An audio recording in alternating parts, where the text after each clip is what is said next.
Airing on Asheville FM 103.3 LPFM in Asheville, this is The Final Straw Radio, a weekly anarchist and anti-authoritarian broadcasts and podcast emanating out of occupied Chalagi land in southern Appalachia. We bring you voices and perspectives from projects and struggles all around the world, and you can find our archives, transcripts, ways to follow us and support us at thefinalstrawradio.noblogs.org. This week we're featuring an interview with Fig, an anarchist and member of the anti-Imperialist U.S. Veterans Organization About Face, to talk about Decruitment, the work of About Face, and an assessment of shifts in military priority under the lead of Pete Hegseth towards the southern U.S. border, as well as Trump administration 2.0's multipolar spin. There's a lot here, and we'll have a transcript in the near future. I'm Fig. I use they and them pronouns. I'm a white, non-binary, but male-presenting person living on occupied Salagi and Shawnee land in southern Appalachia. I'm an anarchist, I'm a gardener, I'm neurodivergent, and I'm a veteran of the U.S. Army. I gave 10 years of my life to the U.S. Empire as an intelligence analyst, intelligence, surveillance, and reconnaissance operator, a defense contractor, and even a technical writer and a flight instructor. I participated in both the Iraq and Afghanistan wars, and it was the moral injury and ontological shocks that I experienced during this time that ultimately really kind of led me to the place that I'm at now. I'm affiliated, I guess, largely with an anti-imperial veteran organization called About Face, Veterans Against the War.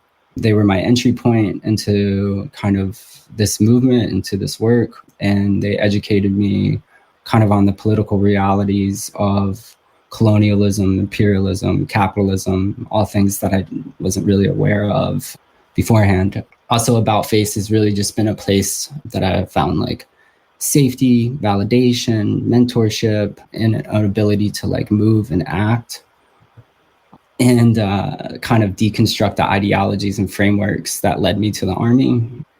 And to believe really, I think the organization has really done through its through the people I've met, through its leadership over time, through the deep transformational work that the organization's done and that I've done to kind of, move from being a foot soldier for a criminal empire into a person that is, struggling for freedom and liberation. Thanks for sharing and for taking the time to have this conversation.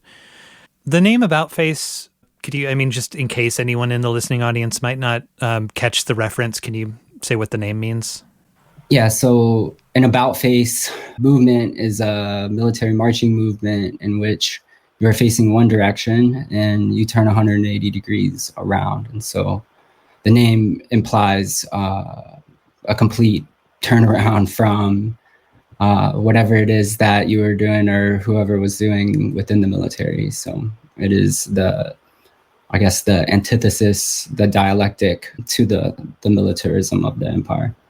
Awesome. Yeah. Can you tell us a bit about the organization, some history of the group, the values that are shared among folks and who the members are, what its goals are, that sort of stuff? For sure. I'll just read what the official mission is and then talk about my values and my experiences with the membership. But, our mission states that we are post 9/11 service members and veterans organizing to end a foreign policy of permanent war and the use of military weapons, tactics, and values in communities across the country. The values and positions that I've learned in the organization and that I've gained include anti-imperialism and anti-militarism, decolonization. Decolonization, I think it's important for me to state too, that involves global reparations. It has taught me what abolition is and to believe in a world where the abolition of militarized police and carceral systems are possible.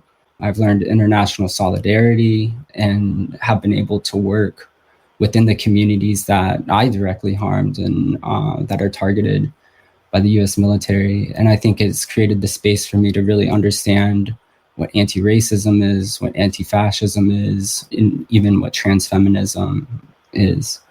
About Face was kind of formed. Maybe I'm not a good rep because I can't remember the actual date or the year that it was formed.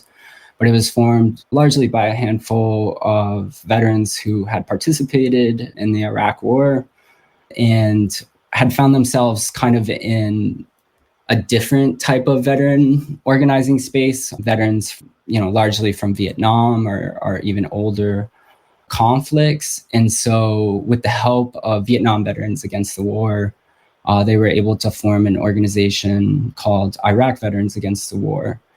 And Iraq Veterans Against the War largely was the organization for organizing. It's the organization that existed when I came in, but kind of through just an analysis of the ongoing global war on terror, realized that unfortunately the name could be restrictive into limiting the base of people that we could really organize and bring into the work. And so we made the decision to open it up and change the name to About Face. We've been active for over 20 years. The global war on terror was longer than 20 years. And I would say largely when I joined and up until maybe even recently, a lot of our membership were folks that actually participated in the Iraq War or the Afghan War. But based on the last gathering that we had, national gathering that we had of our membership, I realized, this is truly an intergenerational organization, and that means it's a truly intergenerational conflict. And so we have members that are pushing 60, and we have some that are barely 21. And I think that really just reflects the kind of growth of U.S. military interventionism kind of outside of just the global war on terror. And though we are veterans, we're not a veteran service organization like the American Legion or the VFW. And we don't solely organize within veteran spaces, but we're part of really many multiracial and international formations, movements, and sectors that are really struggling to build and create and craft and dream a better world. Can you talk about some of the reasons that people join the U.S. military based on either your experience or anecdotal or any studies that that About Face has done on the subject? Yeah, for sure. I think I can talk about my reasons because I have there's a lot of overlap and similarities with why I have joined and then why other people think of joining. And for me, I was literally born into the military. Both my parents were on the Air Force. I was born on an Air Force base in Texas. I was indoctrinated, since probably before I could even form a thought in that sense. But also, I think at the same time, there was a deep indoctrination taking place with nationally anyways. And I can maybe talk more about that. But the idea being that the military is unquestionable, that it's an institution to be respected and to be admired, and that it's a way in which a person, so speaking for myself, it's a way in which I thought that I could establish myself, test myself, improve myself, and also serve and protect my family and my country. When I made the decision to join, it was, I was about to graduate college, my degree rather useless on its own.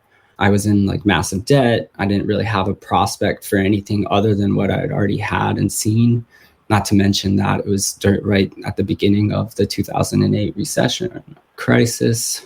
And I didn't really know of any alternatives because my family, not only being in the military at certain points of time, was also working class people, and they had never really been to college or anything like that. And so I didn't really have any guidance as to what I could do or what I should do. And so the military was really attractive to me, not just because I could get my debt in college paid for, but that I could have stability, a career, a job. And it all really fit nicely into the internal narrative that I had created around my familial experiences of my parents, but also my grandparents who fought in World War II. And truth be told, I was really sold on patriarchal and misogynistic reasons, concepts of honor, leadership, bravery, and courage were things that I actually thought were real and that I could actually like live into in the military.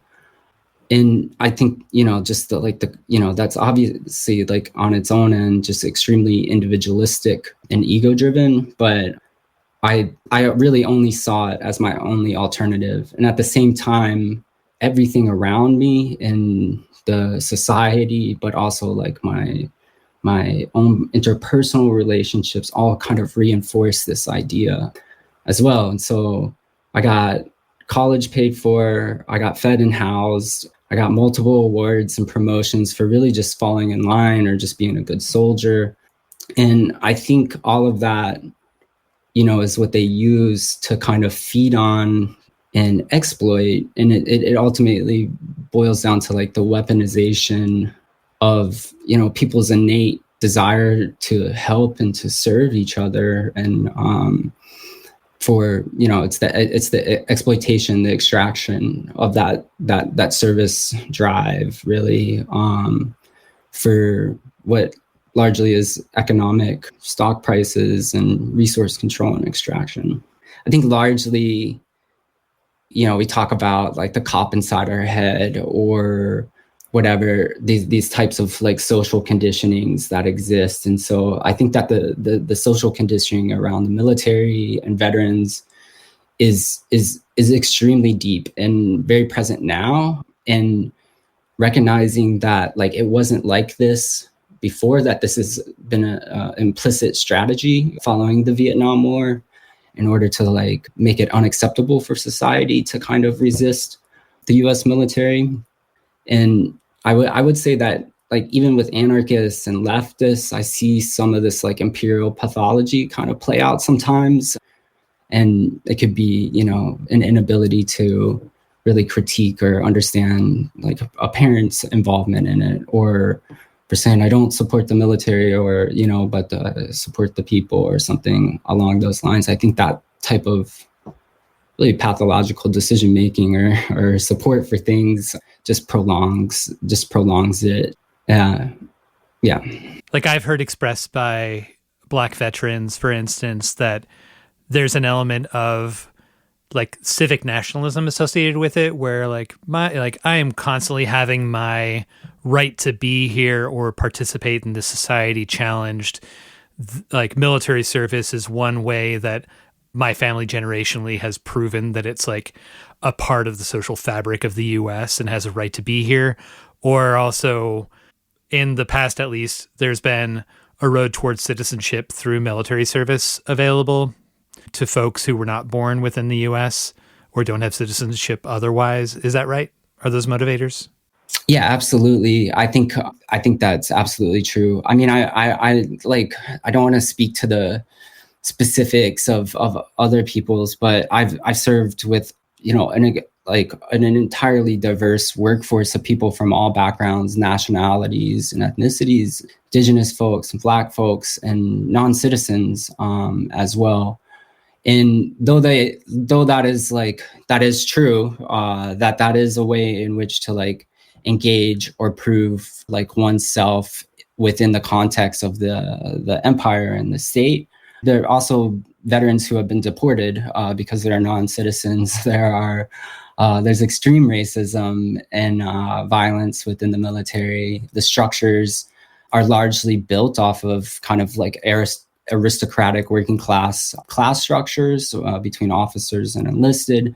And like it's clearly evident now that like the Trump administration is going to do everything it can to ensure that any like minority or identity or person is going to have a very difficult time and probably not be able to like establish themselves in any meaningful way. They're calling it DEI or a purge of DEI, but largely it's just a recapture of these structures through a white supremacist lens. And so though that is true, and I think that speaks to the lack of alternatives that we have both been sold and that have been created, it's not the truth of the system itself anyways.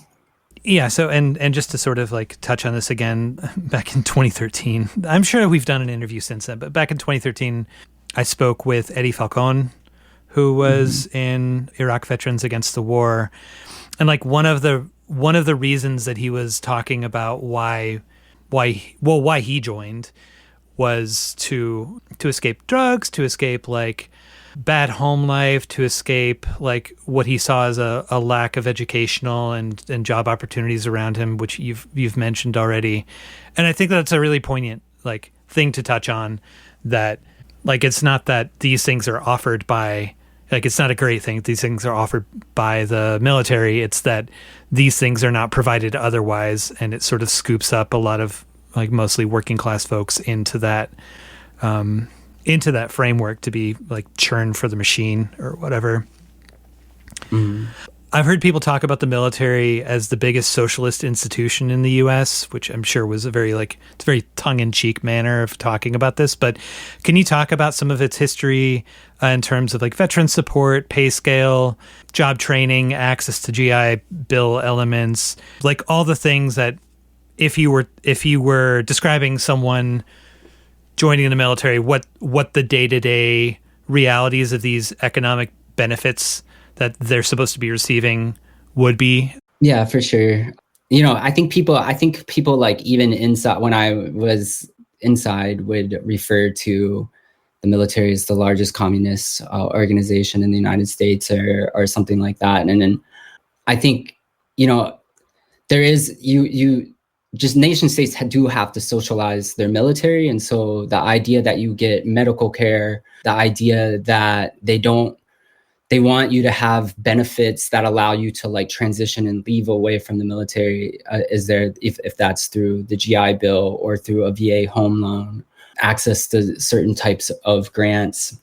That's all necessary in order to both recruit, but it's also necessary to ensure that when people leave, they don't experience life in a way that a lot like kind of drives them to turn those knowledge and skills and experiences they have in the military around. And so, yeah, I can't really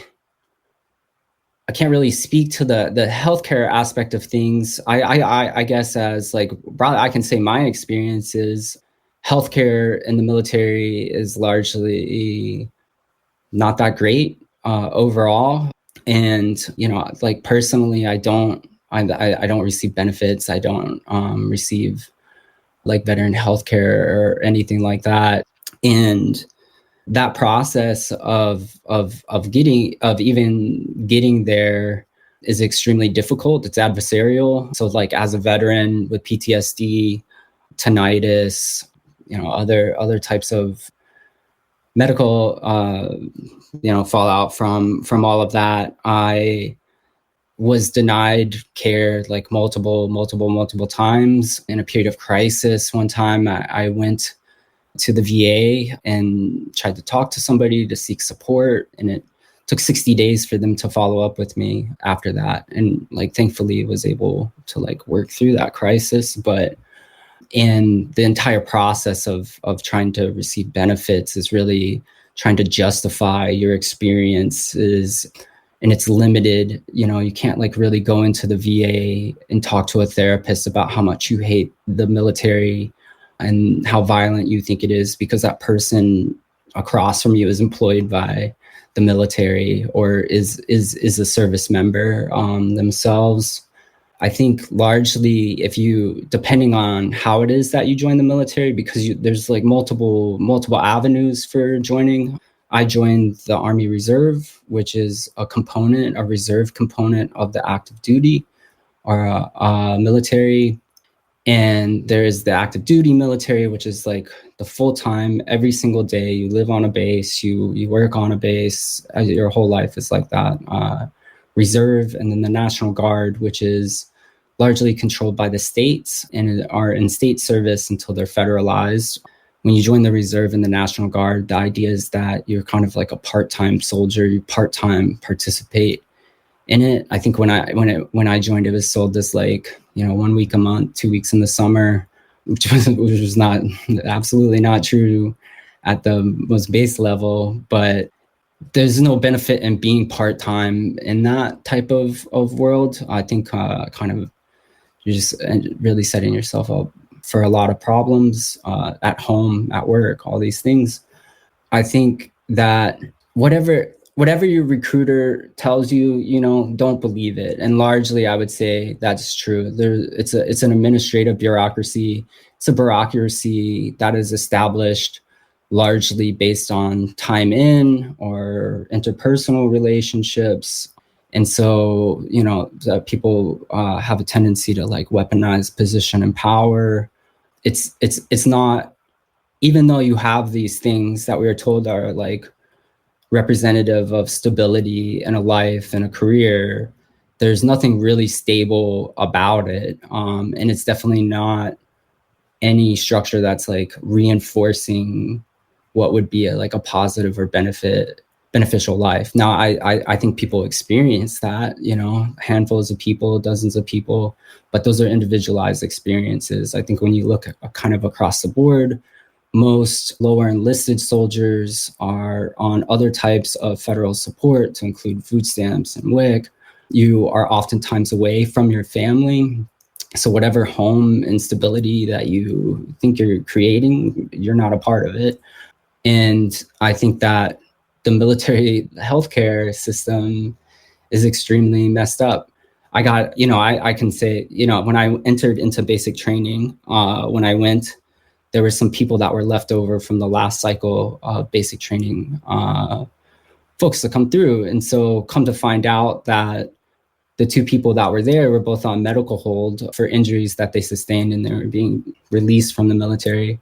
But one person specifically was on a medical hold for going in for a hernia surgery and basically losing a testicle instead because the doctors made a mistake on that, right? And so because of the structure of time and service versus knowledge and, professionalism, I suppose, like for doctors or for dentists and stuff like that, largely those people who stay in that long are people who have institutionalized themselves and are outside of kind of where we anticipate like everyday kind of medical standards to be, really. So that's kind of like the really direct example. But okay, so you kind of have to, like, the folks that are really getting it, getting a good treatment through the system and not just being churned through, oftentimes are people that are career and have gotten into positions that sort of create a bubble that's different from the experience of the majority of people that join the military for a 4-year stint and then leave. Is that correct? Oh yeah, I would say absolutely that, and it is like what you're saying. It's simply a matter of churning. I have tinnitus, right? Like I lost my hearing over the course of my time in, and the last time that I deployed to Afghanistan, and part of that deployment process is, you have to go through medical examination. And so I went through a hearing exam and I failed it. And then I failed it again. And then I failed it again. But because I needed to deploy with my unit, eventually they just tested me until I passed. And so I realized part of this like process associated with like the moral injury and the examination of that is that there really is nothing that you could do in the military, no job, no role, and no action that you can do that isn't simply about maintaining your readiness to deploy and force readiness. So if you go in and you think, well, I'm going to learn human resources and be an admin assistant, that processing of paperwork ensures that people deploy or that people go to war, that the system continues. If you're a supply sergeant and you order pencils, that pencil is ultimately towards some aspect of making sure that people are ready to go to war and to participate in that. And so it really is a matter of churning. If people choose to stay in and they are able to, really be political for 20 years, then yes, there are benefits that are acquired, through healthcare or through kind of like pay and housing and all of that. But the majority of folks don't spend 20 years in the military, and the majority of the experiences, I think, are really always going to be about just churning you out to make sure that you're ready or to go and do it, you know. Like, for as much as this country talks up, you know, a sort of like pride in its veterans from the very foundation, for as much as, and none of this concern that I'm expressing is meant to be overshadowing the like terrible work that people are doing by serving in the military, or the machinations of the Department of Defense or whatever. Like, not saying that suppression of indigenous populations or of rebellions or of like democratic movements in other countries, anything like this, is surmounted by my concern for how veterans are treated. But I think it's a separate issue that's like it's important. Like, if people join for all sorts of reasons and get talked into this thing they get sold a false bill of goods, I think it's important to sort of discuss that bill of goods, if that can possibly get people to like further a conversation and maybe choose against or have a more educated, you know, decision of if they're going to join the military or not. Just to sort of throw that caveat out there. Is that fair? Yeah, absolutely. Absolutely fair.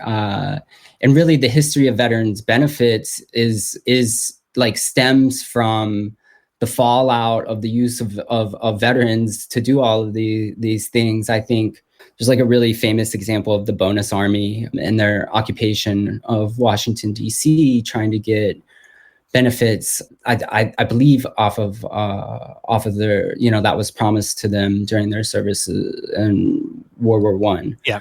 And they occupied DC. They demanded their benefits. They marched.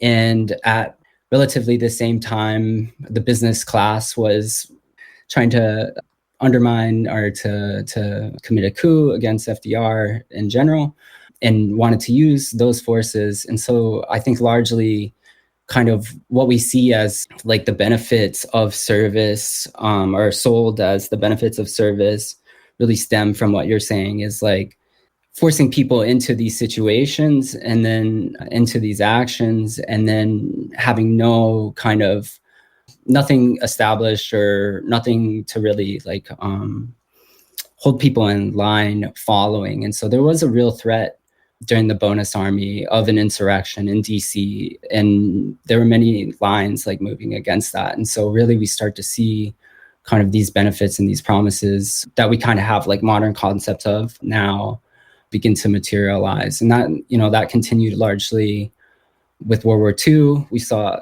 you know, an entire kind of post-war investment into this huge, largely male population that led to the baby boom, that led to really the military industrial complex being established as it is now. And the same thing with, you know, Vietnam became almost like some sort of like national shame. The fact that people didn't want to respect or didn't show respect to, you know, people participating in a largely illegal and extremely violent war. And it just kind of continues. It's a machine, and it's adapting, and it's like doing what it can to prolong itself. You know, getting rid of the draft was not because anybody in power really thought that it was necessarily a good idea, but it was absolutely necessary in order to quell kind of like dissent from both within the ranks and from within the civilian population. And I think that largely that type of experience with the military is now also undergoing a transition due to the type of like geopolitical and global threats that exist, you know, in this moment and stuff. So that you've got that example of the Bonus Army, and I mean, but back to the Revolutionary War, there were, you know, banks coming out to collect on payments not made of soldiers that had served or were still serving in the military who couldn't collect their, you know, the food in the fields of their farms because they were out fighting. Shays' Rebellion, actually, the first rebellion against the United States was in carried out in response to like false promises to veterans. So. Or like you had the denial of treatment for injury from Agent Orange during the Vietnam War. It took a very long time of veterans and health officials organizing to be able to get the DoD to recognize that cancer was caused by these chemicals, let alone to the populations that it was dropped on. But they just sort of like refused to pay that out. But yeah, I wonder if you could talk about, have you seen the institution changing through and beyond the war on terror in terms of how it like treats the soldiers within it or the folks that are leaving it? Yeah, I suppose I don't really know because I haven't, my distance from it, from that kind of like internal side of things has been a lot since I decided to leave. I think I can speak though, because, an answer to that statement 2 months ago would be completely different now based on what is happening. And so I think if I was considering joining or if I was in the military in this moment, I would have a high level of anxiety. I would have a high level of anxiety of being ordered to carry out illegal orders. I would have a high level of anxiety of being put into either, some sort of national global conflict, not necessarily total war or anything like that, but having to participate in genocides like in Palestine, having to maybe even finding yourself aligned and next to Russian imperial soldiers or something along that lines in the near future. But there's also like this deep push to cut, both the Department of Defense civilian kind of employee, but also a direct attack on the so-called benefits of service as well. The current, head of the DoD is so ridiculously unqualified for the role and the position as it was. But when you look at the fact that he's a rubber stamp, he's a talking head, he may be the exact person for what it is that they want to do with the DoD. The force reductions that are being talked about in Europe and elsewhere doesn't necessarily mean that it will be like a force reduction in the overall like size of the US military. It's just would be a reduction within those locations. And so folks in Europe could be repositioned to the US in order to carry out, US Northern Command's mission of sealing the border and fighting the cartels at this point, aiding in deportation and in the building and construction and maintenance of concentration camps, being put into the streets against, civilians and people that are trying to resist things. And so I would have a great amount of anxiety if I was in, and I would have a great amount of discernment to recognize that joining the military right now is not like what anybody should be thinking about or really doing or moving towards. The struggle, the ability to serve your community, the ability to be in line with something that is liberating and free does not exist within that structure at all right now. And yeah, I can't speak to like, is it any easier to get VA healthcare? My experience has been no, but that like, is that even necessary, or is that even a reality necessarily if the current administration is successful kind of in this strategic realignment, undermining of neoliberalism that's taking place or whatever. I wonder if we could talk for a minute about tools that are available for people or good resources if someone has been considering and started the process of working with a recruiter, or if they're in the ROTC, or maybe they're in the National Guard and they're hoping to just get through with their head down, or maybe they're like fully in and deployed. Can you talk a little bit about some of the resources that are out there for figuring out what next steps might be if someone does want to separate themselves from the military? Yeah, absolutely. I feel like, as a first resource, contacting, getting in contact with About Face. We have a website, we have email address, getting in contact with About Face. It was actually About Face along with the GI rights hotline that helped me get out. I was able to leave before the end of my contract. I was able to leave by going into what's called the individual ready reserve, which is like an inactive reserve component due to like the PTSD and stuff that I had. And the GI rights hotline was largely able to advise me, afterwards.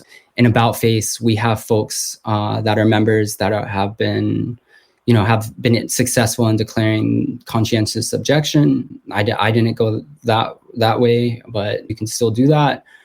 And there are folks who have, tried to get out and have like really suffered. And so that's a reality of the situation, it's a giant bureaucratic behemoth that you can oftentimes like find the administrative lines to slip and cracks to fall through or to move through, but that's not the case. But for me, my decision was about regardless of the fallout that I experienced, it was in no way equivalent to what I had done to the people of Iraq and Afghanistan. And, even though I wasn't everywhere in the world, like part of that system and that process. And so there are people, like the organization supports people. Daniel Hale was a member of About Face. We've done work with Reality Winner, who was a service member who... And a whistleblower, right? And whistleblower, yeah, absolutely. That has been imprisoned for leaking information around the last Trump election.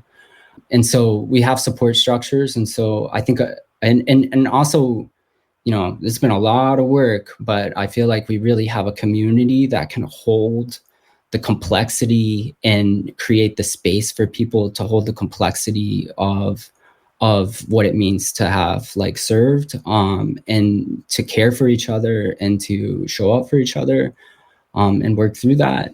And then, the GI rights hotline. And then I would say I'm less familiar with them, but the Military Law Task Force is also, I believe, also like a really good kind of resource for understanding maybe what the legal aspects of things are. Yeah, I'm not a lawyer, so I can't really coach anybody necessarily on what to do or anything like that. But I can say call the GI rights hotline, and those folks are much more informed. And also, I think it's like important, like for people that are in or that are thinking about it, but also like maybe I'm making a little bit of a jump here, but usually within 2 or 3 degrees of separation, people have some sort of intersection with the military, be it a cousin, a childhood friend, or anything along those lines that are also like considering this. And so even if you're not in the military, even if you hate the military, there's probably somebody around you. There might be somebody around you that is involved in that. And so, using those places as resources as well. I've definitely have like written letters to youth that are considering joining. I've talked, very honestly and directly about my experiences to people who are considering joining. I do what I can to like undermine that mystique and to destroy that stuff. And so I think if family members or friends are hearing this too, like those resources are available for you to think about and to think about what you can do to intervene in those relationships, to make sure that folks don't join.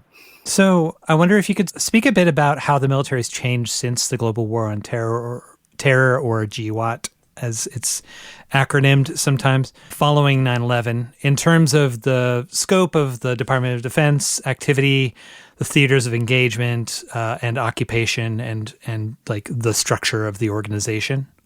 Yeah, for sure. I think the global war on terror, GWAT, really represented like a paradigm shift, both in kind of the structure and focus of at least the intelligence and law enforcement aspect of the state domestically. And GWAT largely changed the way in which like the DoD and military sees has seen and executed its role, like externally in support of and defense of the empire and everything.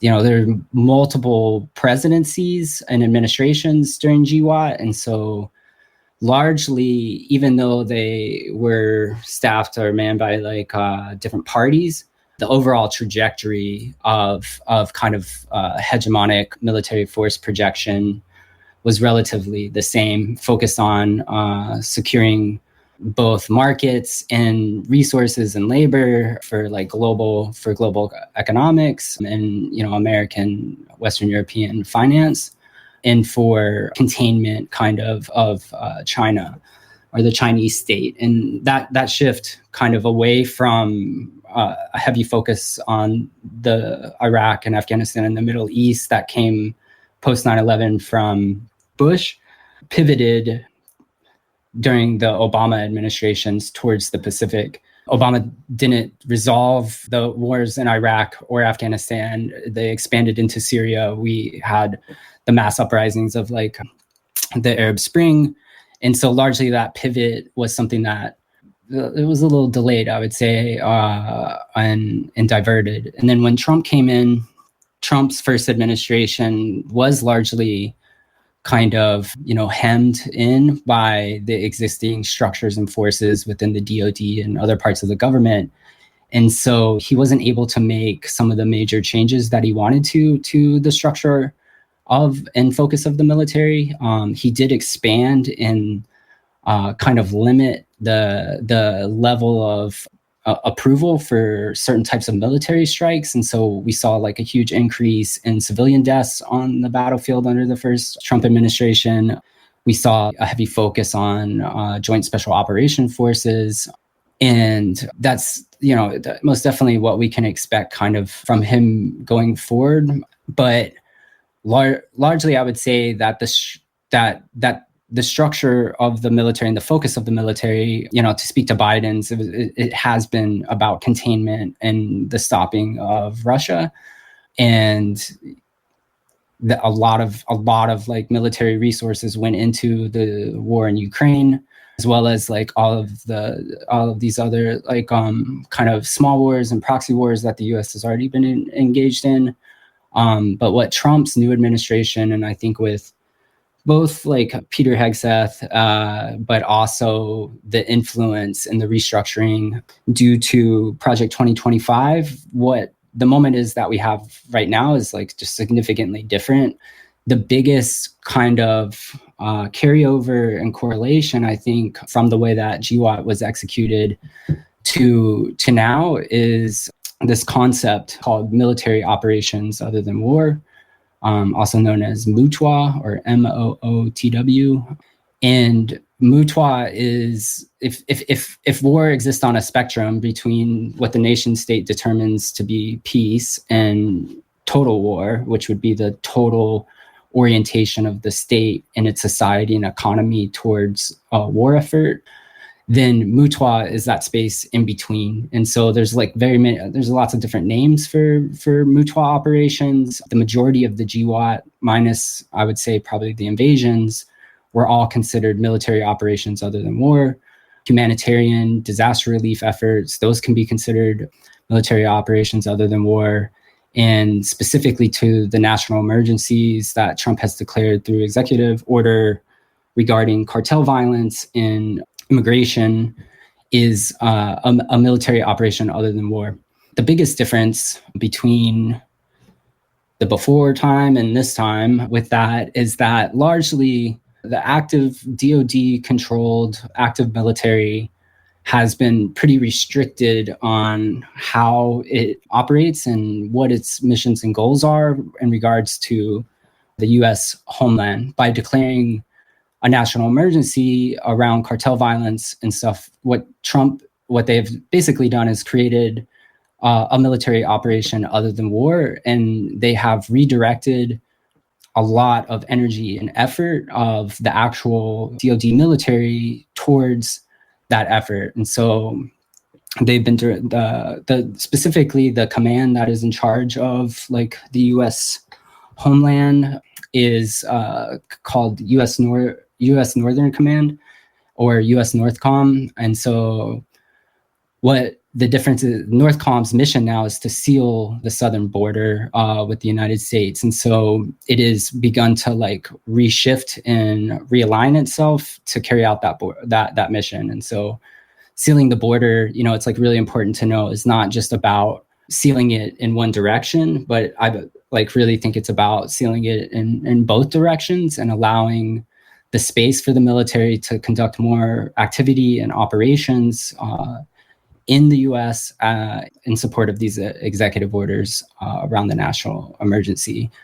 And what that means is that we would anticipate the increased use of National Guard units, but also the inclusion of active duty units, the ability to use these assets, intelligence and surveillance types of assets against the U.S. population, as long as they are able to be identified within the boundaries of the National Emergency Declaration, and largely a pre-positioning of the forces needed to carry out, say, increased activity that would come with the declaration of the Insurrection Act or the Illegal Alien Enemies Act. So right now what we're seeing is really kind of the strategic shift of both priority, focus, and goals, but also of assets, resources, and personnel in ways that we haven't seen before. I'm not totally even able to think of a time maybe where the U.S. military was carrying out such active military operations on such a large scale in the United States, at least in my lifetime. The Final Straw is a proud member of the Channel Zero network of anarchist podcasts, and here's a jingle from another member of CZN. Now on the Channel Zero Anarchist Podcast Network, tune into The Beautiful Idea, a project from a collective of several anarchist and autonomous media producers scattered around the world. We're bringing you interviews and stories from the front lines of autonomous social movements and struggles, as well as original commentary and analysis. Episodes include action news, interviews with frontline organizers, and deep dive discussions. Check out thebeautifulidea.show and the Channel Zero network for more information. Hey folks, just to break with the standard messaging, we are a little bit lower at this point in our Patreon support than the cost of producing transcripts monthly, let alone the printing and other operational costs of running the show. The producers of the show, the editors, the interviewers don't get paid. So this is just to make sure that there are transcripts that are easily translatable, that are very readable and correct, and can get sent in to prisoners, for instance, let alone saving up for new equipment or anything like that fun stuff. If you would like to support the show, please consider becoming a patron at patreon.com/TFSR. For $3 plus a month, you can get access to early episodes. For $5 plus a month, we'll send you some stickers as well as those free episodes.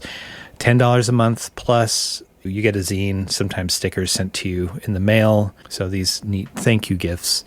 And then it goes on from there. If you don't feel like you can make a regular contribution, or you don't want to support Patreon, there are ways to do regular contributions through LibrePay or PayPal, or you can make a one-time donation through Stripe or LibrePay or Venmo or PayPal, or there's a lot of different ways that you could send us some cash. We would appreciate it, but of course the best way is even a small recurring donation allows us to work through the budget. Anyway, thanks for the housekeeping time, and on with the show. Can you talk a little bit, again, not a lawyer, right, but about some of the historical and constitutional restrictions on deploying the military on U.S. soil that have been seen as a limitation in the past to what we're seeing on the southern border right now? Yeah, for sure. Largely, the law that exists that kind of restricts the use of the U.S. military on the U.S. homeland is the Posse Comitatus Act. I learned very quickly, just being in the military, that Posse Comitatus, though it does explicitly stop the use of certain types of military strategies against the U.S. population, that it doesn't insulate or protect the population, and it hasn't, from being targeted with the assistance of the military.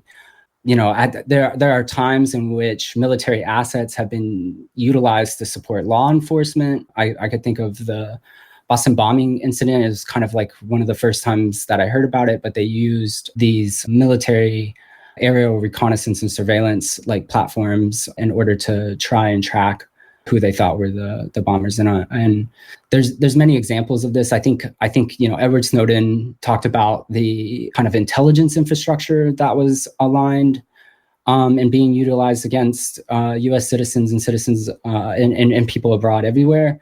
And what that highlighted was like, okay, you can't do this, but we have FISA. And so for every rule, I would say that is there to protect people from this stuff, those rules are able to be bent and broken or just, bypassed. And so just even with the George Floyd uprisings and Trump's first presidency, they didn't have to declare the Insurrection Act to deploy the military to DC. They used other legal frameworks to do that. Also, largely, a lot of power for the use and control of National Guard, and also the way in which National Guard can be used actually sits with state governors. And so you have this whole structure of the federal DoD military that is controlled ultimately by the president, but then you have National Guard that is ultimately controlled by the state. And so when they're under the control of the state, they can do arrest. It's called Title 32 orders.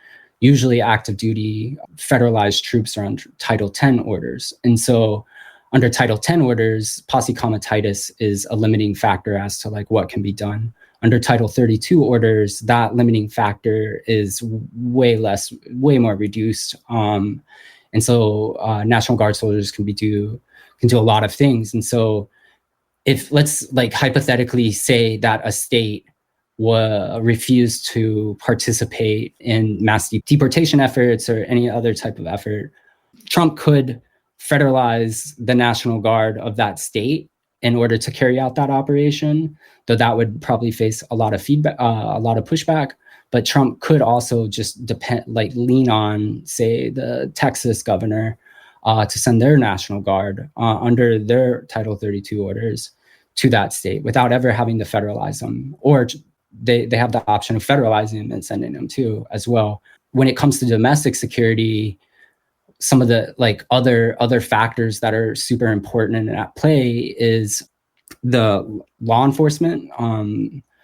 There exists within these, structures, the ability for governors to send their law enforcement to another state, and under certain types of jurisdictions, those police would have jurisdiction within that other state. And so largely that's how we've seen a lot of the already kind of militarized response to immigration take place for decades now. Texas has been actively sending its National Guard. It has its own state guard, which is outside of all of that structure that I just only answerable to the governor. And in law enforcement, with other states sending their own law enforcement or National Guards to support in that work already. And so I even attended kind of a briefing on the laws of and use of the National Guard. And what is just really clear to me is that even with like existing guardrails in place, those can be worked around. And if they can't be worked around, I think we have like a clear indication that those will just be ignored by the current administration. And it seems like largely the courts as well. And so that kind of makes things a little bit harder to think, but I think it drives home this like really important idea that this is a paradigm shift. And so some of the structures of the previous iteration of the neoliberal state, like, and some of those, rather ceremonious like ideas around division of power or separation of power isn't actually a helpful framework for us thinking about like what could happen now. There's still things that have to happen for that to either become fully actualized or to realize like, oh, they're just spinning their wheels in a place that they can't actually win. But what it is that I'm seeing is that this reconsolidation of the administrative state under Project 2025, Musk and Trump, really is kind of rewriting what is possible. And I feel like part of the tactic of why things are so quick and so constant is the idea that we just do it now and don't ask for forgiveness later kind of thing or whatever. But I mean, just the move fast and break things ethos. Yeah. Yeah.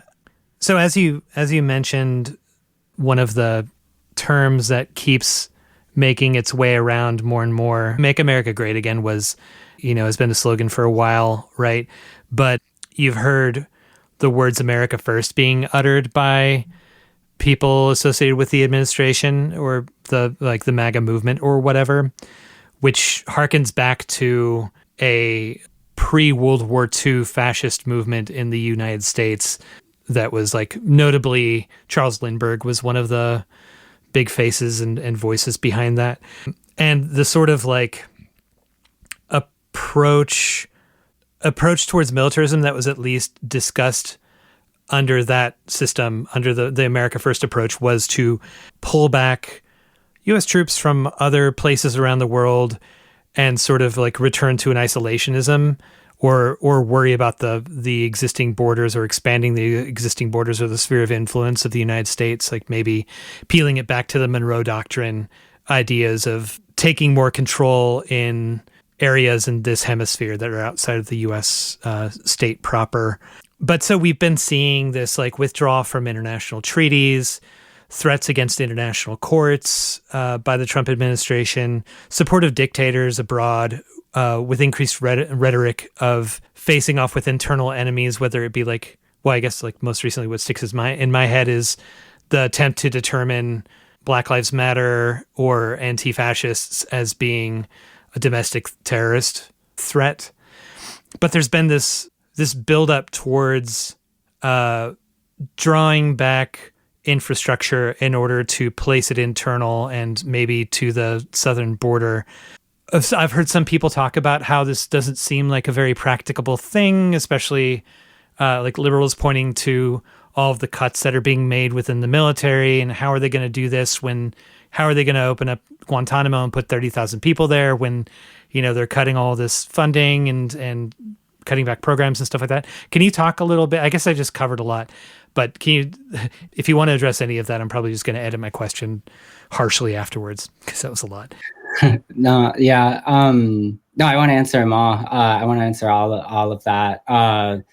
Wish I would have took notes. But I think specifically to that last thing that you said, liberal, this liberal idea that it can't be done or that I think that is such a detriment and a roadblock, a sandbag or whatever to our ability to actually right size to the moment.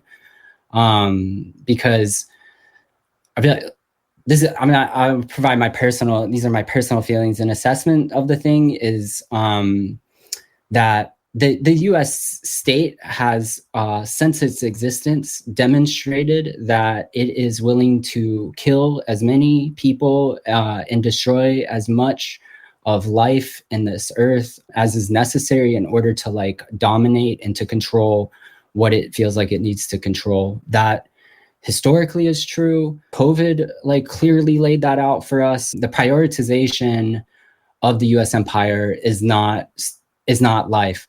And so by removing kind of this block in our heads that there's some aspect of this state that is orientated towards protecting or securing or stabilizing anything in this world is just a false misconception. And so, yes, as the state stood 3 months ago, perhaps the promises and the commitments and actions that are being taken now are not possible, right? But I heard an analysis and that analysis was well, it's too expensive, right? Well, they cut all of this federal freezing and they've cut foreign aid as well. And so wherever that imaginary money is doing right now can be redirected towards these things. There's not enough law enforcement is what I've heard in order to carry this out. Well, they're deputizing literally everybody that they can, to include IRS, the State Department, some of Elon Musk's own personal security has now been deputized as U.S. Marshals, local law enforcement, and depending on what type of order status, National Guard folks can, also support in making arrests and stuff. So that, based on the old order, didn't make sense. How could they ever have the person power to like do that, right? But they are rewriting the structure of the state in order to meet that goal. I think it's really important for us in this moment to realize that the full operational efficiency and maturity of their vision is not in place. It's only been a month, roughly a month, kind of them in power. And there are very foundational things that they have to do, people they have to get into place that is still taking place. And they won't be able to operate at full efficiency until they've, shored up kind of that administrative structure that is necessary. All of this is laid out in Project 2025. It's broken down by each federal bureaucracy. And so really encourage people to look at that and to read that and to like apply this lens to it of this is a restructuring in order to do things differently than what was done before. And if we continue to remain in this mentality that the structures that we've been conditioned into will somehow protect us or somehow stop this, I think largely is going to allow us to be caught on our back feet. I also just want to say, worst case scenario planning is not for everybody. And especially when the information environment is so overwhelming all the time, coupled with the overwhelming nature of just existing, that this type of talk and this type of like thinking can really be triggering for a lot of folks. But that doesn't mean that it like shouldn't happen, and it shouldn't be happening at all levels possible. I think that aspect is really important. To like what you were saying about the Monroe Doctrine, I think is absolutely correct. It looks like the US is taking on an isolationist position. Tariffs are like a sign of that isolationism and kind of like the undermining and destruction of international finance, neoliberal international finance, as it has been since the fall of the Soviet Union. But additionally, it's about manifest destiny. It's about the white supremacist goals of the far right that have existed in this country like forever. And so when the admin has chosen to align itself with Russia, but at the same time threaten what was like once strategic allies, there's a reason to that. It's not a troll, and it's not like just a campaign promise, because they're spending all of their resources on this. But Canada, Greenland, Panama Canal, and Mexico are all areas of strategic and decisive domination that the U.S. has to have moving into this new phase in this new world that we're moving into. It's for Canada it represents like a huge supply of timber, of oil. Greenland is both strategic in the sense of its position in the Northern Hemisphere along melting shipping lanes. Also, all of the types of like minerals that are necessary towards like a tech-centric or tech dystopia can be found in Greenland. Panama Canal represents strategic point, decisive point, really, in global economy and projection of the U.S. military on both sides of the isthmus of Pacific Atlantic sides. And then Mexico itself is not just the entry point for migration, but specifically the border area is heavily industrialized. It's heavily Chinese, and other countries have like a deep investment into that area in order to like develop and manufacture things and avoid certain types of import costs or like the costs of moving things across the Pacific. And the cartels and immigration just serve as like a vehicle for them to project their force onto that area. Not to mention that Mexico is led, largely from like a left movement and led by a woman. I think with global, with dictators, you always have to take into account their ego too. And so all of that talk and all of that focus, if we look past it being just some sort of troll or some sort of threat, and look at like what are the military and imperial goals for those places, it's like very clear that they are serious about making Canada the 51st state. They are serious about taking control of Greenland because they view it within their strategic worldview as absolutely necessary. And that works really nicely into this concept, into Manifest Destiny, really well into this concept of isolation. And so ultimately, my assessment is that basically like the Trump administration is aligning with and shifting the global hegemonic structures right now. And that shift is away from unipolar world, recognizing that is not possible, into a multipolar control of the world, probably based on certain aspects of hemispheres, right? 3 poles is what I would say.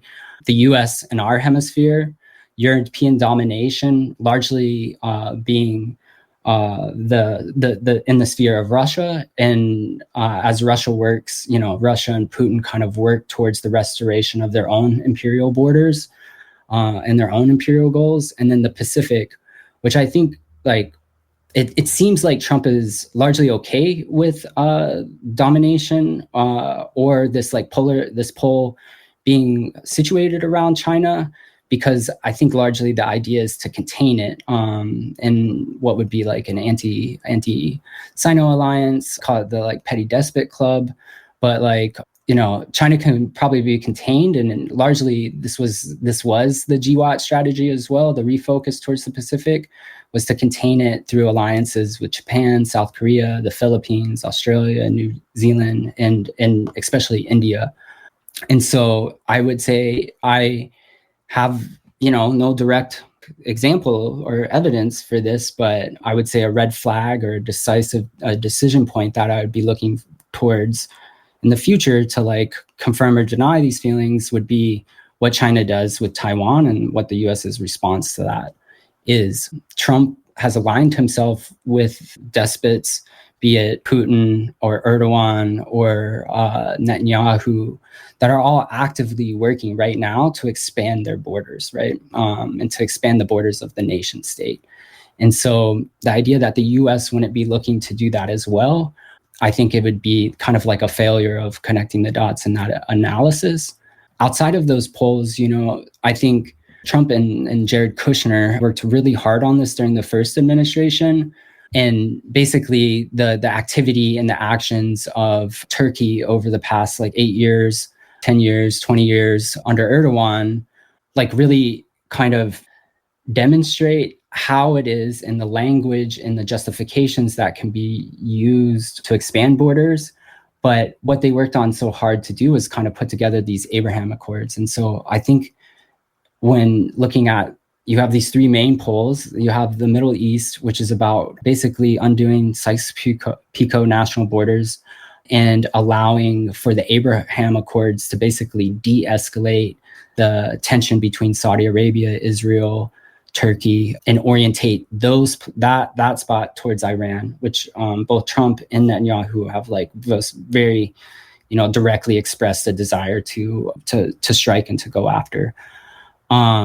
Largely what would be called the global South remains the greatest point of extraction and exploitation of global capital in these militaries. The biggest difference being that like it's only going to be worse because the international law and these kind of norms of neoliberal extraction and exploitation of the global South are being rewritten, right? Transnational capitalism is just going to be more unencumbered under this kind of new model that they're looking for.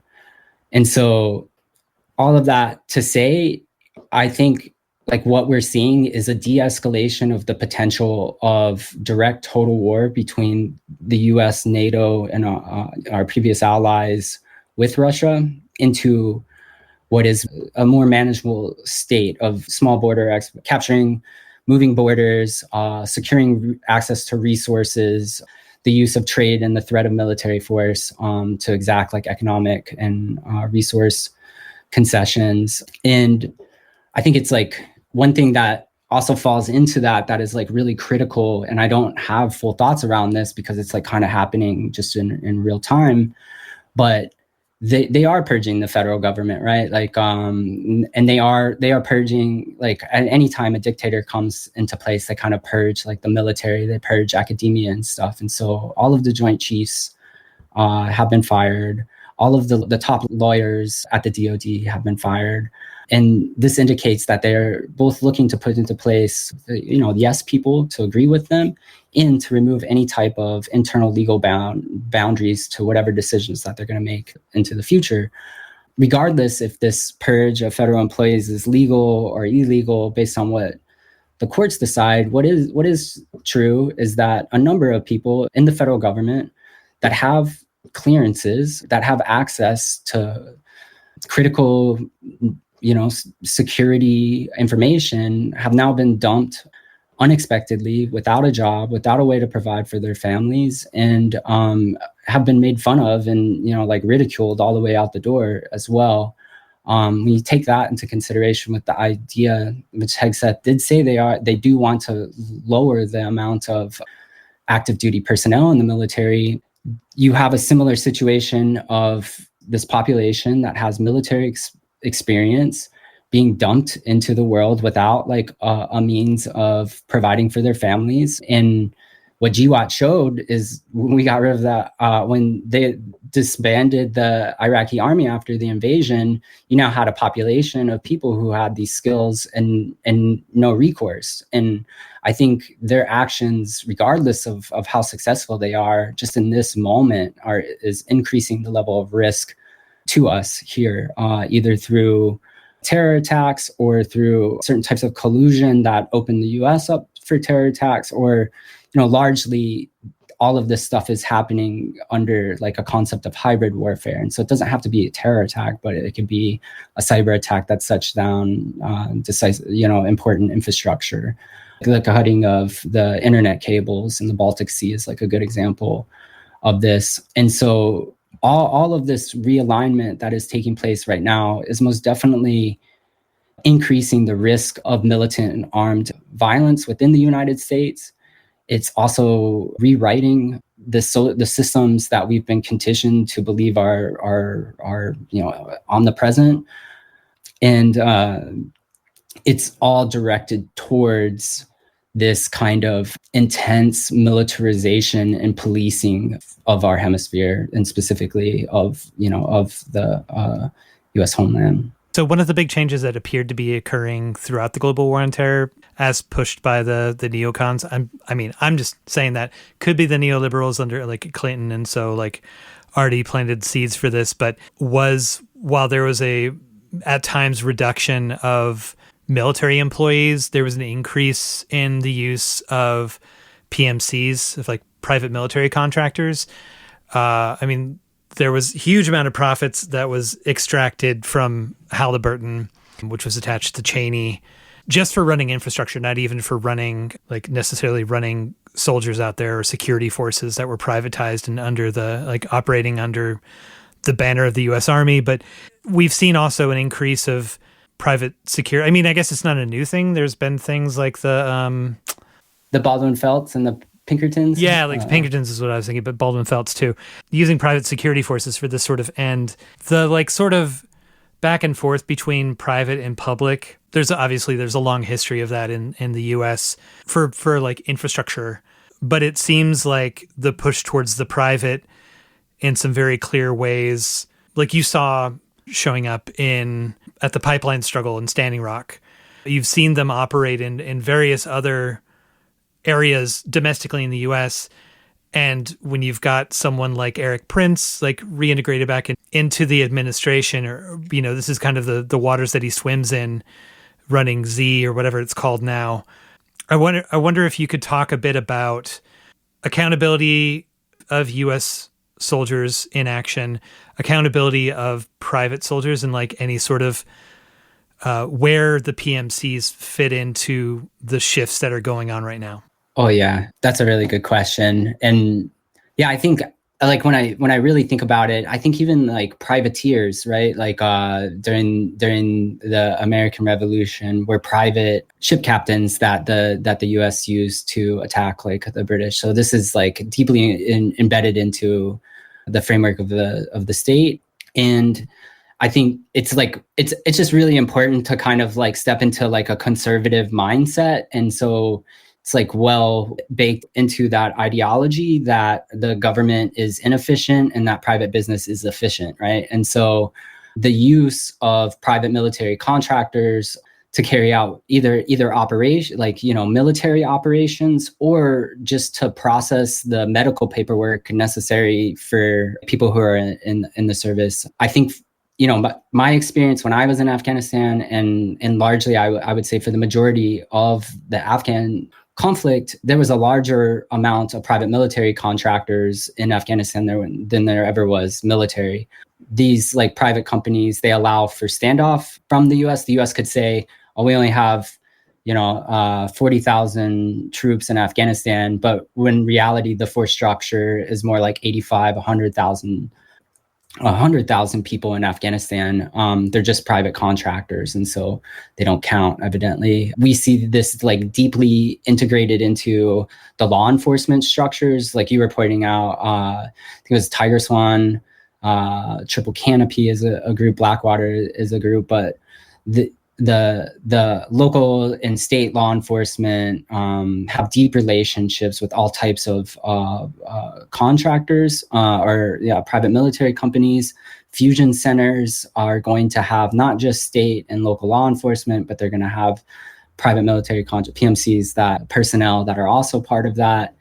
And then what you're pointing out too is like PMCs aren't just an aspect of the militant, like the militant part of the military, but they serve they do everything. And they find that the belief is that it's more efficient. And so whereas people used to be able to join the military and be like a laundry, I don't know what they were called, but like do the laundry, right? You used to the military, you had a soldier who the job was to do the laundry. But now my experience in both Iraq and Afghanistan, that was contracted out, right? And so the defense or the private industry integration into both the DoD law enforcement structures is already well established. With this kind of mentality of attacking the administrative and bureaucratic parts of the state, it's absolutely their goal to just replace those with defense contracts or with contracts and civilians. They don't have to offer the same types of benefits. Like I said, there's standoff distance, and largely they can wash their hands of whatever is done, right? Like Blackwater is a really good example of this, when they committed a war crime in the middle of an intersection, and all of the people who did that were freed and not prosecuted by the state of Iraq at the time, or the US, right? And so there's great kind of like standoff ability for them to like separate themselves from maybe some of that harder work. And we see this too, because like Geo Group, Core Civic, these private prison companies are already, being integrated back into federal detention and federal incarceration systems and stuff. And so I think that those groups specifically are going to play a bigger role, most definitely, in both external military force projection, but also the domestic operations that are occurring. Thank you very much for all this information and for getting these wheels rolling. I've really enjoyed the conversation. I wonder, do you have a sense of like where it's good for those of us that don't want this world that it seems to be present in front of us, or like building in front of us, like how we can get involved in struggling against it? Are there any things that maybe movement isn't focusing on that they should, or places we should be paying attention to, or ways that we could be organizing amongst ourselves, that would be helpful starting points for building a counterpower? It seems like talking to veterans around these issues, especially if there's like a lot of people are getting laid off from their jobs from the federal government. They might seek employment in private military contracting firms. They're probably already kind of lost, like, if they're considering that. But do you have any suggestions for where we go from here? Yeah, I have thoughts. I feel the answer is obviously way bigger than I can conceptualize. But I think I'll speak to like veterans and people who are in the military right now. Are the best place to start is to reach out and to contact About Face, to reach out and contact the GI Rights Hotline, Military Law Task Force, for sure, and to utilize those as like entry points into this for folks that are considering and weighing the options of joining the military right now. I would just highly suggest and recommend don't. Your life is not going to be better from that decision, no matter how much benefits and money they hang in front of you. And for family members that have and friends that have people either considering or are already in or are veterans, making sure that you aren't writing these people out of your life, and that you are using this as a moment to, I don't know, put your finger in the hole of moral injury that I'm sure people are feeling around this stuff, and giving it a little wiggle. Because, for me, and I think this is true largely of the federal workforce too, it took me losing a soldier in Afghanistan to like actually humanize my experience. And I think for a lot of people to make such broad ideological shifts, it is something that takes like a specific catalyst to do that. And so these idiots like threatening your life and your livelihood should be that catalyst to look at that and to use as the starting point in order to like resist this.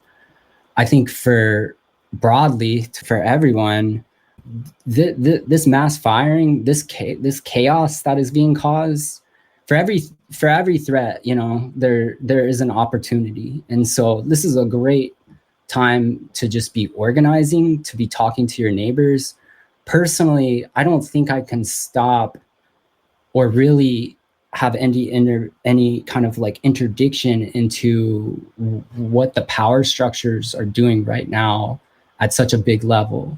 But I do know that if I am going to experience violence, if my community is going to experience violence or repercussions from this, it's going to happen at my local level. And so connecting to and finding those people that are around you, that are local to you, and those projects that are looking at building alternatives such as like mutual aid, housing solidarity, food justice. These are words that have literally been made, wrong to say by the administration, but that's because they are a threat to this mentality. And so getting connected to anything that is in movement for and with a vision towards a better life and a new world is absolutely important right now. And we should make space for people like that.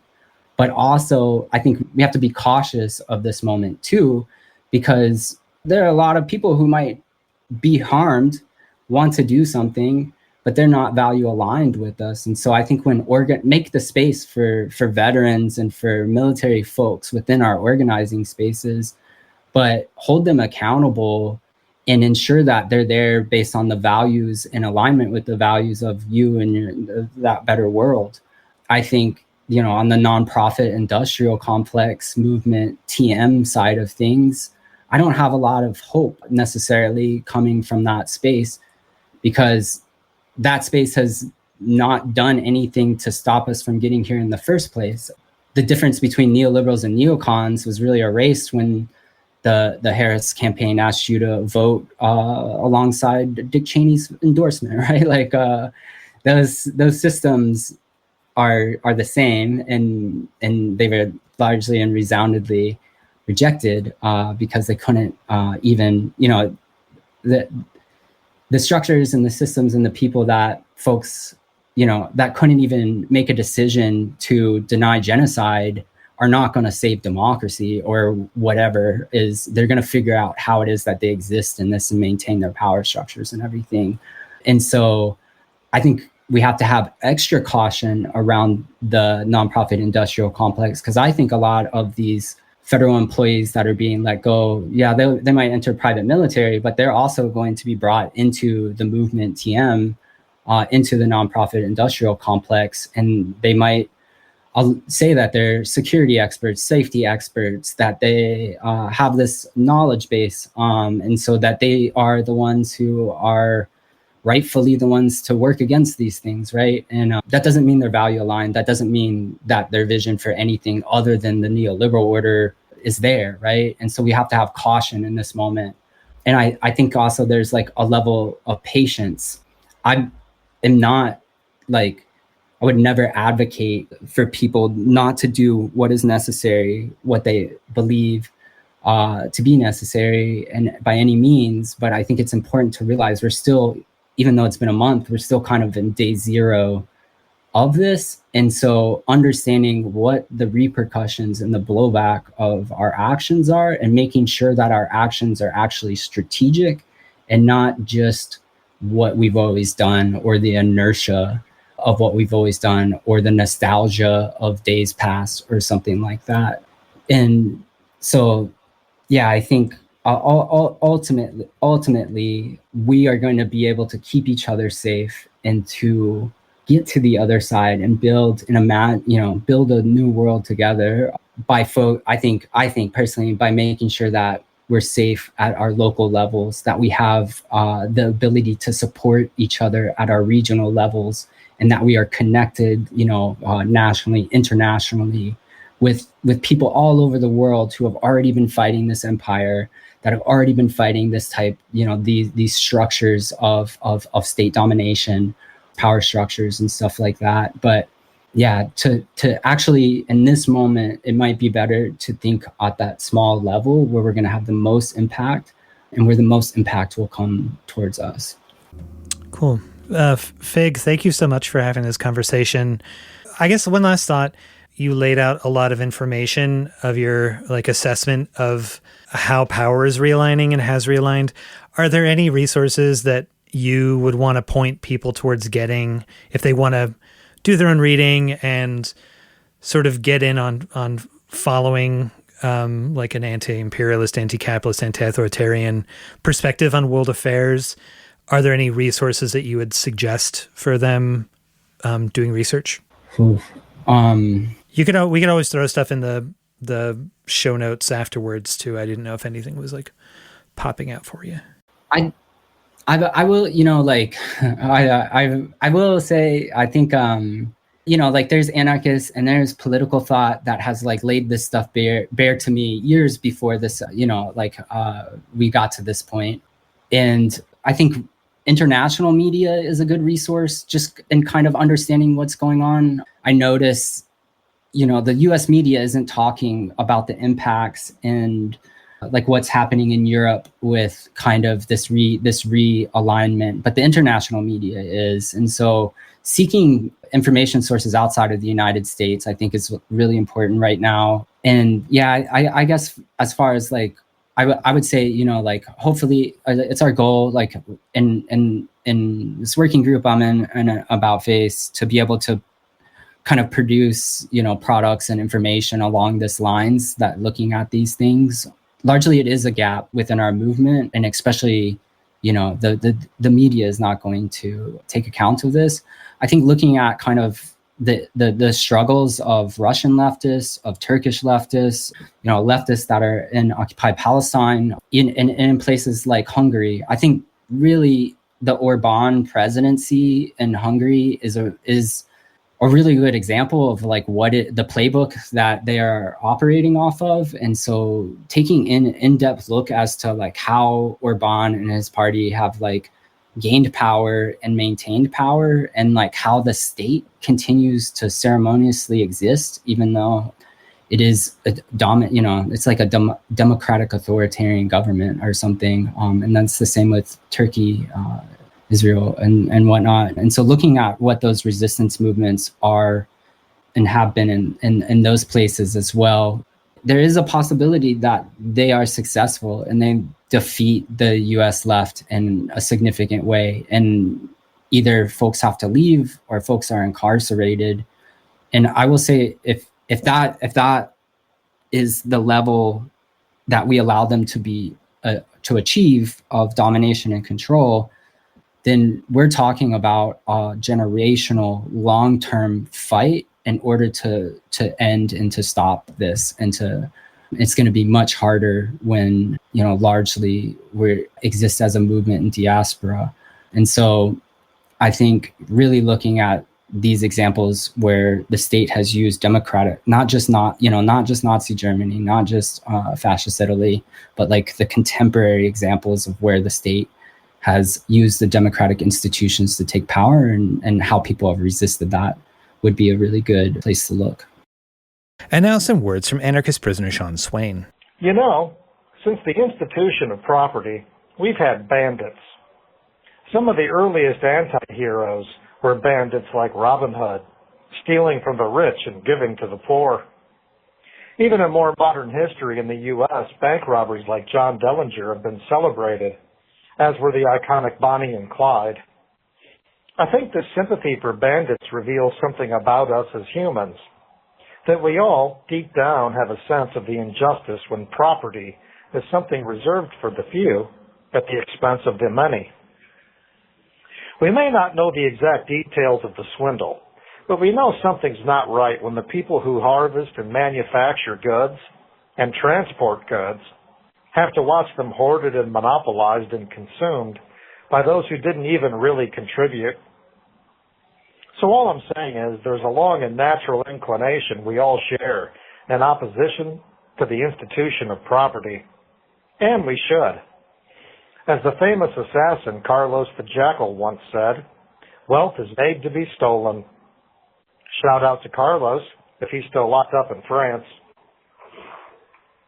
There's a historical period in American resistance to property when bandits took advantage of security vulnerabilities when wealth was being transported, specifically train robbery.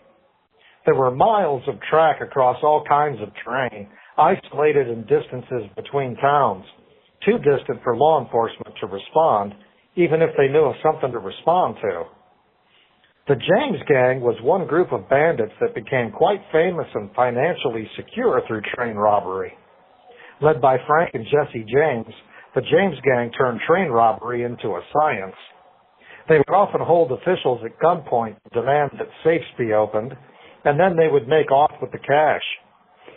As a consequence of the James Gang, railroads and banks began hiring Pinkerton guards, private security to accompany the wealth transported by train. The Pinkertons were armed and would refuse to open the safes. Then came Butch Cassidy and the Sundance Kid, who led a group called the Wild Bunch. They evolved train robbery in the Pinkerton era by either shooting the guard or else disarming him at gunpoint. And they didn't need him to open the safe because Butch Cassidy and the Wild Bunch had their own demolitions guy who would simply blow the safe. The idea was to light a charge that would force the safe door open. But in the early trials, using too much dynamite, they actually blew up the safe, causing paper money to rain down on the surrounding landscape. Over time, the strategy for increasing train security and for relentless pursuit of train robbers made train robbery largely fall out of fashion. But, it seems, train robbery is back. Just recently, there have been 10 successful train robberies in the area of the Mojave Desert, including one heist of almost $500,000 in Nike shoes being transported prior to distribution and sale. Robin Hood stole gold. Butch Cassidy took cash. Modern bandits steal Nikes. Another lucrative target for bandits that I never would have imagined is cigarettes. When I was coming up in the 1980s, the gas station was 85 cents. Not now. In fact, Since I've been locked up, so have the cigarettes. You don't just walk up to a rotating dispenser in the grocery store and put 3 cartons in your shopping cart. These things are more secured than the store safe. So, bandits haven't been committing cigarette heists at the retail end, but the transportation of the cigarettes. Cigarette trucks. A freight car filled with boxes of cigarettes is worth millions, and those cigarettes can then be sold on the black market. Cigarette trucks have been such a successful target for bandits that cigarette and freight companies are now evolving their security, employing many of the strategies used to defend armored cars that transport the cash to and from banks. They have GPS locators on the freight cars as well as the trucks, and possibly locators randomly in some of the boxes of cigarettes. They also employ regular check-ins by the truck drivers with code words to signal duress. Still, I have to imagine there are significant vulnerabilities and a pretty big payout for success if a cigarette truck can be successfully hijacked. Between the train robberies and the truck heists, what we're seeing is a renewed trend to going after property and transport, a return to the strategies of the James Gang and the Wild Bunch, only without the horses. It seems more than coincidental that this new old approach is becoming more popular at a time when authorities are cracking down on flash robberies and smash and grabs. Perhaps it makes sense that when the agents of property defense are hyper-focused on the security of the retail stores, that bandits are now robbing the transports on the way there. It feels pretty reassuring that in this centuries-long resistance against the injustice of the institution of property, the Robin Hoods and the Bonnie and Clydes have never really gone away. And after all these centuries, there's still nobody cheering for the Sheriff of Nottingham. This is anarchist prisoner Sean Swain from the Super Duper Uber Mega Ultra Hyper Turbo Multi Maxi Max in Youngstown, Ohio. If you're Googling the Nike train robbery, you are the resistance. You can still write Sean at his new old new again address at Sean Swain number A243205 OSP Youngstown 878 Coitesville Hubbard Road, Youngstown, Ohio 44505. You can find his past writings, updates on his case, hear his past audio, find out how to get his books, plus ways to contribute to his legal defense fund at seanswain.org. This is The Final Straw Radio. The show will later be archived at thefinalstrawradio.noblogs.org, and you can email us with questions and suggestions at thefinalstrawradio@riseup.net or thefinalstrawradio@protonmail.com. If you'd like to use any episode for your project or radio show, feel free to do so. Just send us an email to let us know. If you care to, you can send us letters at TFSR, P.O. Box 6004, Asheville, North Carolina, 28816. Programming support is brought to you by Firestorm Books. Located at 1022 Haywood Road in West Asheville, Firestorm is a bookstore and social movement space owned by its workers, in operation since 2008. Their event calendar and complete catalog of books can be found online at firestorm.coop.